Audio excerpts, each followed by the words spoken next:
गुरु कृपा बड़ी अतुलनीय है। भक्तमाल में एक कथा आती है। जयपुर में एक व्यक्ति रहते थे, उनका नाम था घाटम। घाटम नाम था।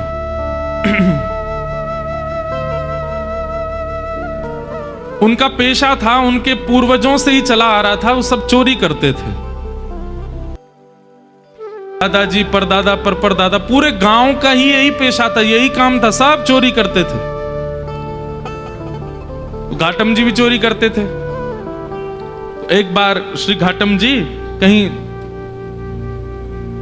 जयपुर से आमेर जाते हैं, तो बीच में, अभी जहां कथा थी इससे पहले, वो वही स्थान है आमेर और जयपुर के बीच में, कनक घाटी। वहीं श्री घाटम दास जी रहते थे। उनका नाम बाद में घाटम दास हो गया, पर पहले उनका नाम घाटम था। तो घाटम जी चोरी करते थे। एक बार रात में बैठे थे चोरी करने के लिए, तो उस दिन कोई व्यक्ति तो मिला नहीं उनको मालदार, लेकिन झोला लिए हाथ में और जटाएं बांध करके कोई संत वहां से जा रहे थे। घाटम जी बेचारे 2 दिन से तो उनको कुछ चोरी हुई नहीं थी, फिर भी मन में विचार करने लगे, तो महात्मा है, इनकी क्या चोरी करूं मैं? कोई बात नहीं, चोरी नहीं करता हूं, प्रणाम कर लेता हूं जाके। और घाटम जी उनके मार्ग पर आ गए और अर्धरात्रि का समय, घनघोर अंधेरा, प्रणाम किया। महात्मा रुक गए, बोले अरे खुश रहो वत्स, क्या नाम है? नाम आदि पूछा, कहां रहते हो, स्थान बताया, क्या करते हो? घाटम जी बोले मैं चोरी करता हूं। महात्मा को यह बात बड़ी बढ़िया लगी कि इसने छुपाया नहीं मुझसे, सत्य बोला। बोले चोरी क्यों करते हो भाई? चोरी डकैती करना ये अच्छी बात नहीं है, मत किया करो, अच्छा काम नहीं है। बोले महाराज काम तो अच्छा नहीं है मैं जानता हूं, पर ये तो मेरे परिवार का पेशा है, मेरे पूर्वजों से चली आ रही है चोरी, हमारा परिवार इसी में ही निपुण है। मेरा बेटा है अभी 5 साल का, उसको भी तैयारी करा रहा हूं मैं, उसको भी सिखा रहा हूं कैसे जाना चाहिए, क्या क्या आयुध संग लेके जाने चाहिए, किस प्रकार लोगों को देख करके समझ जाना चाहिए मालदार है कि नहीं है। महात्मा बैठे बैठे, देखो संत का स्वरूप क्या होना चाहिए। संत केवल वहां ना जाए जहां माला और दक्षिणा मिले। संत का स्वरूप है वो जहां जाए, अगर दिख रहा है कि कुछ दूषित स्थान है, दिख रहा है कि इसके अंदर कुछ कमियां हैं, उसको सुधार करे। इसीलिए वो संत बना है, इसीलिए वो साधु बना है, केवल मालदार बनने के लिए नहीं बना है साधु। महात्मा को चिंता हो गई। बोले अगर मैं इसको कुछ सिखा करके नहीं गया और इसके जीवन परिवर्तित करके नहीं गया, तो इस मार्ग से निकलना मेरा दुष्कर हो जाएगा। ठाकुर जी ने मुझे इस मार्ग से भेजा है, इसका मतलब ठाकुर जी चाहते हैं कि इसको मैं कुछ बताऊं। महात्मा जी ने उसको बिठाया, बोले सुनो ये घाटम, तुम चोरी मत किया करो, तुम छोड़ दो चोरी। बोले महाराज जिसके रग रग में, जिसके रक्त में चोरी हो, वो कैसे छोड़ सकता है?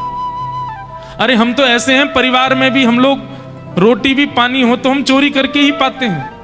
हम रसोई में मांगते नहीं रोटी दे दो, हम वहां भी चुपके से ही जाते हैं। इतना ज्यादा हम लोगों में चोरपन घुस चुका है कि अब ये निकल नहीं सकता। महात्मा थोड़े व्याकुल थे, तो घाटम जी बोले भगवान आप देखिए व्याकुल मत होइए, मैं भी विवश हूं कि मैं नहीं छोड़ सकता चोरी, पर हां चोरी के अलावा जो कहोगे वो करूंगा। चोरी तो मैं करूंगा, लेकिन उसके अलावा आप जो कहोगे वो मैं अपने जीवन में उतार लूंगा, उस आज्ञा को मैं सर्वोपरि मानूंगा। बस चोरी को छोड़ने को मत कहो, चोरी के साथ साथ जो कहोगे मैं करूंगा। महात्मा ने विचार किया। महात्मा बोले ठीक है, 4 बातें लिखो। सबसे पहली बात, तुम सत्य बोलोगे। घाटम जी बोले ठीक है, आज के बाद चाहे कुछ हो जाए मैं सत्य ही बोलूंगा। दूसरी बात लिखो, संत जनों का खूब सम्मान करोगे, आदर करोगे। बोले जी महाराज जी। तीसरी बात लिखो, जो भी लाओगे घर में, चाहे चोरी करके लाओ, चाहे प्रेम से लाओ, कमा के लाओ, सबसे पहले ठाकुर जी को निवेदित करोगे, उसके बाद स्वीकार करोगे। बोले जी। और चौथी और अंतिम बात, कहीं मंदिर दिख जाए, मठ दिख जाए, आश्रम दिख जाए, संत दिख जाए, 100 काम छोड़ के चोरी करके भाग रहे हो, सिपाही पीछे पड़े तो भी रुकोगे, प्रणाम करोगे, फिर जाओगे। घाटम बोला जो आज्ञा। अब ये 4 बात मेरे लिए अध्यादेश हैं, आदेश नहीं है, अध्यादेश है। चाहे दुनिया इधर उधर हो जाए, मैं इन 4 बातों को कभी नहीं छोड़ूंगा।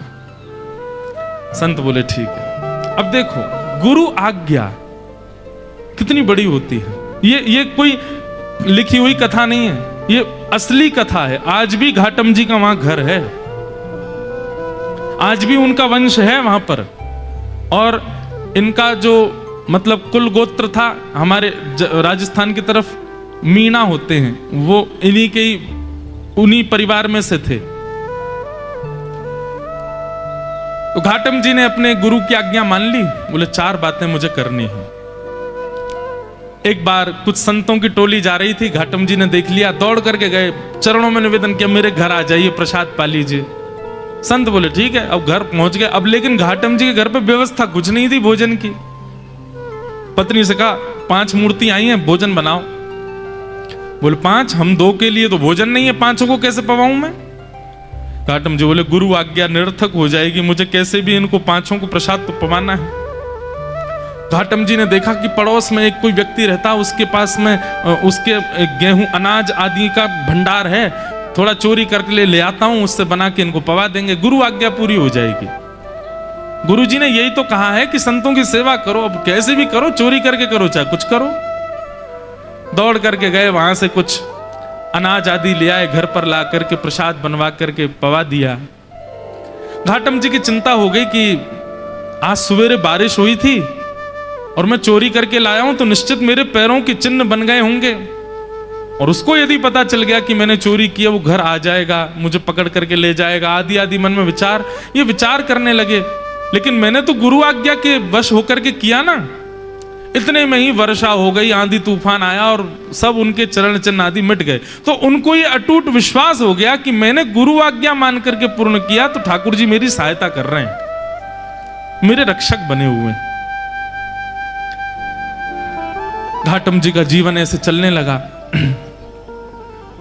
गुरु पूर्णिमा का समय था। घाटम जी ने मन में विचार किया, मेरे गुरु ने मुझको सब कुछ प्रदान किया, इस बार गुरु दक्षिणा के रूप में ऐसी कोई वस्तु या इतना धन कुछ दूं गुरुदेव के यहाँ कि वर्षों तक भी अगर मेरे यहाँ से सेवा ना जाए तो गुरु जी को दिक्कत ना हो, मेरी तरफ से ऐसा रहे कि हाँ परिपूर्ण हो गई सेवा। उसके लिए एक बड़ी चोरी कर लेता हूं, उसके बाद फिर मैं धीरे धीरे छोड़ ही दूंगा। एक बड़ी चोरी करता हूं, उससे जो धन आएगा गुरुदेव को दे दूंगा। और घाटम जी ने विचार किया क्या चोरा हूं। तब उन्होंने विचार किया, बोले कि यहां आमेर का जो राजा है, इसके घोड़े बड़े कीमती हैं और उनमें भी एक काला अश्व है, काला घोड़ा है, वो सबसे ज्यादा कीमती है, ऐसा पूरे भारत में नहीं है। यदि उसको मैंने चोरी कर लिया और उससे जो धन आएगा वो यदि मैंने गुरुदेव को दिया तो आजीवन मुझे जितना देना चाहिए उतना एक बार में ही दे दूंगा मैं गुरुदेव को। तो गुरुदेव के यहां गुरु पूर्णिमा की सेवा मेरी तरफ से होती रहेगी। घाटम जी चोरी करने के लिए जा रहे हैं। एक सामान्य से घोड़े पर बैठ करके घाटम जी और सीधे राजभवन में प्रवेश कर रहे हैं। मुख्य द्वार से ही प्रवेश करने लगे तो द्वारपालों ने रोका, ए कहां जा रहे हो, क्या नाम है तुम्हारा? बोले घाटम।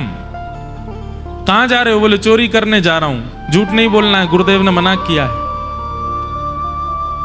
तो द्वारपालों ने मन में विचार किया, ये जरूर राजा का कोई गुप्तचर है, राजा का कोई बहुत घनिष्ठ व्यक्ति है, हमने इसको रोक दिया है, इसका परिचय पूछना, इसलिए बुरा मान गया, बुरा मान करके कह रहा चोरी करने जा रहा हूं। ए भाई सुनो, द्वार खोल दो, ये कोई राजा का परिचित व्यक्ति होगा, ऐसे कौन बोलता चोरी करने जा रहा हूं। द्वार खुल गए, वो भीतर प्रवेश कर गए। भीतर प्रवेश करके घुड़साल में गए, वहां सबसे महंगा घोड़ा जो काला अश्व था उसको खोल लिया, बैठ गए, लेकर के बाहर आने लगे, खुले में ही सबके सामने बाहर की ओर जाने लगे। तो द्वारपालों ने कहा ये तो राजा का घोड़ा है, ये क्यों ले जा रहे हैं? फिर भैया ये काला अश्व कहां लेके जा रहे हो? बोले चोरी करने आया था, चोरी कर ली, अब चोरी करके ले जा रहा हूं। द्वारपाल बोले ये तो कुछ ज्यादा ही बुरा मान गया है, ऐसे कौन बोलता है? अरे भैया द्वार खोल दो, इनको जाने दो। रोको नहीं। उनका सत्य और वहां द्वारपाल का उसके प्रति ये भाव रखना कि बुरा मान गए, वो ऐसा फिट हुआ कि किसी को शंका ही नहीं हुई कि ये चोरी कर रहे हैं। घोड़ा लेकर के चले गए और उसी समय राजा ने आज्ञा की मेरे घोड़े तैयार करो, मैं भी जाऊंगा कहीं। ऐसा उसने आज्ञा की। जाके देखा तो काले अश्व थे नहीं। अफरा तफरी मची। जब द्वारपालों के कान में बात पहुंची तो उन्होंने हल्ला किया कि अरे एक व्यक्ति आया था, आकर के इतना सत्य बोल के, वो तो बोल के गया मैं चोरी करने आया हूं, चोरी करके ले भी गया, तुमने रोका क्यों नहीं? बोले महाराज हमको लगा कि ऐसे कौन बोलता है, चोर कभी ये बोलता मैं चोरी करने आया हूं, लेकिन वो सत्य बोल रहा था तो हमको लगा आपका कोई गुप्तचर है, आपका कोई घनिष्ठ है, इसलिए हमने रोका नहीं उसको, ले गया वो। सैनिकों को भेजा, जाओ पकड़ लो उसको, घोड़े लेके आओ। घाटम जी घोड़ा लेकर के जा रहे थे, दौड़ रहे थे खूब तेज कि राजा के कोई दूत आए उससे पहले मैं इसका विक्रय कर दूं कहीं।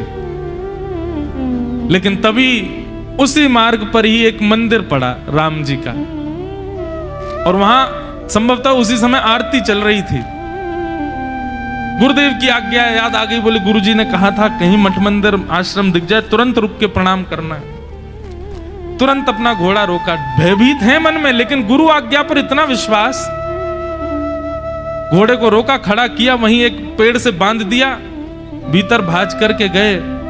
जल्दी जल्दी प्रणाम कर रहे थे, आरती चल रही थी, आरती प्रणाम की, संतों को प्रणाम किया, परिक्रमा लगा रहे थे, 4 परिक्रमा करी।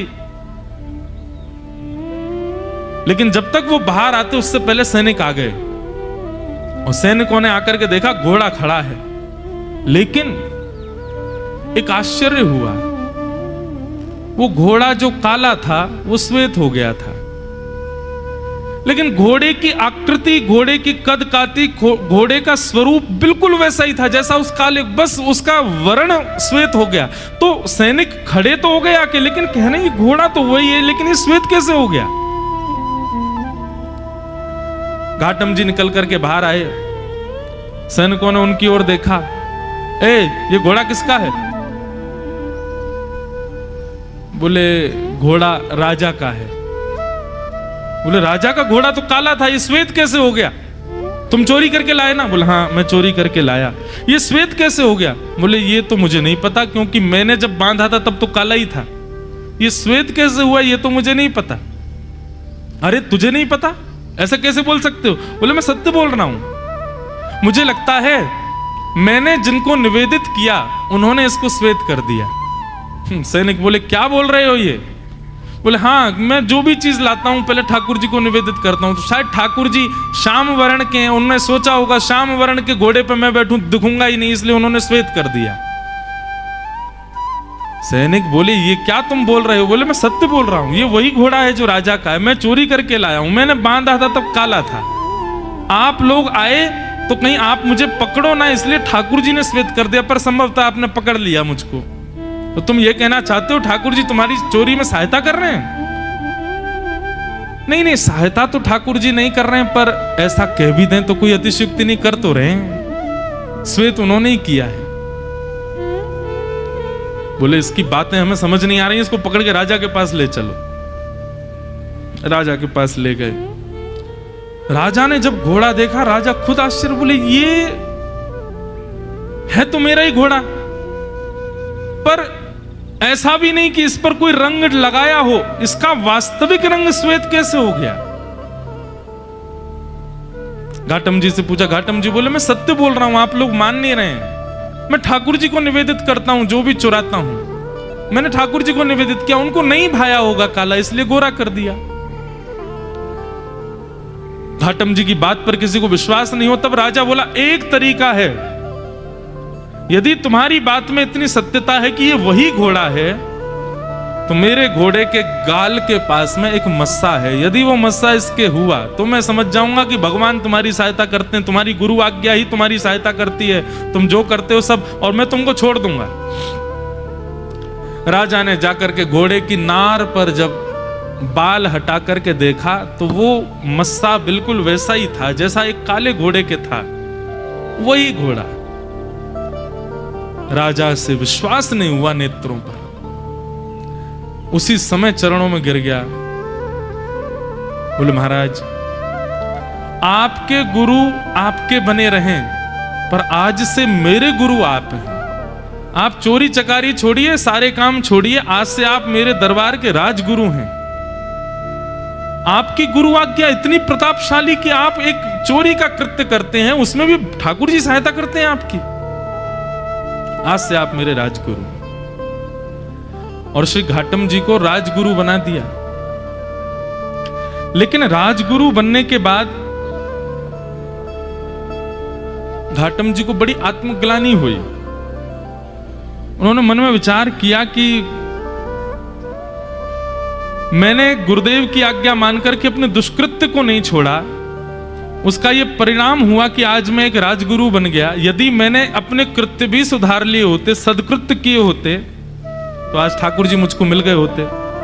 तो घाटम जी ने अपनी राज पदवी का त्याग कर दिया, और राज पदवी त्याग करने के बाद वो सामान्यतया एक सामान्य व्यक्ति की तरह अपना जीवन जीने लगे, गुरु आज्ञा पालन करके। और श्री घाटम दास जी, उनके पद हैं बड़े सुंदर। उनका एक पद है, उसमें कहते हैं ठाकुर जी को कि हे ठाकुर जी, वसुधा पे तीर्थ हैं जेतिक, इस पृथ्वी पर जितने तीर्थ हैं तिनहु के अधटाले। घाटम दास राम को परिचय, तीनहु लोक उधारे। जब आप राम बोलते हैं, मस्तिष्क पर भगवत चरणार विंदों का तिलक लगाते हैं, भेष भी भगवत भेष धारण करते हैं, तो निश्चित रूप से आप राम के हैं, ये परिचय आपका हो जाता है। सबका अपना एक परिचय है, पर वैष्णव का परिचय दूर से देखने मात्र से पता चल जाता है कि ठाकुर जी का है। इसीलिए मैं कहता हूं कि भेष बहुत आवश्यक है। यमदूत दूर से ही देख के समझ जाएं कि हाँ ठाकुर जी को सेवक है, ठाकुर जी को चरण उपासक है। भले ही भीतर से कुछ भी हो, बाहर से भेष के रूप में ही केवल तुम ठाकुर जी के बन जाओ, वही से कल्याण है। घाटम दास जी कह रहे हैं राम जी का परिचय, जिस प्रकार कहीं पुलिस वाले बैरिकेटिंग लगा दें या कहीं वीवीआईपी लोग नहीं जाने देते भीतर, तो वहां आप अपना परिचय बताते हो कि हमारा उससे परिचय है। वहां के एमएलए हमारे चाचा हैं, वहां के वो मुख्यमंत्री हमारे फूफा जी हैं, ये है वो है, ऐसे परिचय देकर के भीतर चले जाते हो। घाटम दास जी कह रहे हैं तीनों लोग सब जगह पहरेदारी है। पाप करने वाला नरक जाएगा, पुण्य करने वाला स्वर्ग जाएगा, और भक्ति करने वाला वैकुंठ जाएगा। इनके अतिरिक्त व्यक्ति यहां कोई नहीं आ सकता। परंतु घाटम दास जी कहते हैं जिसका राम जी से परिचय है, जो राम जी का है, ऐसा जिसका परिचय है, तीनों लोक उद्धार है। उसको तीनों लोक में कहीं भी रुकावट नहीं हो सकती, वो तीनों लोकों से उबर जाता है। जे नर रसना नाम उचारे, ऐसे घाटम दास जी फिर कालांतर में उनको आगे चल करके ठाकुर जी का प्रत्यक्ष साक्षात्कार दर्शन हुआ, और दर्शन के पश्चात वे भगवत धाम को प्रस्थान कर गए।